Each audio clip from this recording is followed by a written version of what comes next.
Maniac Magee, Chapter 11. Now what? Maniac uncrumpled the page, flattened it out as best he could. How could he return the book to Amanda in this condition? He couldn't. But he had to. It was hers. Judging from that morning, she was pretty finicky about her books. What would make her madder? To not get the book back at all, or to get it back with a page ripped out? Maniac cringed at both prospects. He wandered around the East End, jogging slowly, in no hurry now to find 728 Sycamore Street. He was passing a vacant lot when he heard an all too familiar voice. "Hey, Fishbelly!" He stopped, turned. This time, Mars Bar wasn't alone. A handful of other kids trailed him down the sidewalk. Maniac waited. Coming up to him, Mars Bar said, "Where you running, boy?" "Nowhere." "You running from us? You afraid?" "No, I just like to run." "You want to run?" Mars Bar grinned.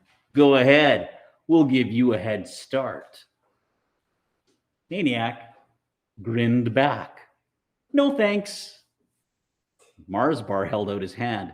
"Give me my book." Maniac shook his head. Mars Bar glared. "Gimme it." Maniac shook his head. Mars Bar reached for it. Maniac pulled it away. They moved in on him now. They backed him up. Some high schoolers were playing basketball up the street, but they weren't noticing, and there wasn't a broom-swinging lady in sight. Maniac felt a flat hardness against his back. Suddenly, his world was very small and very simple. A brick wall behind him, a row of scowling faces in front of him. He clutched the book with both hands.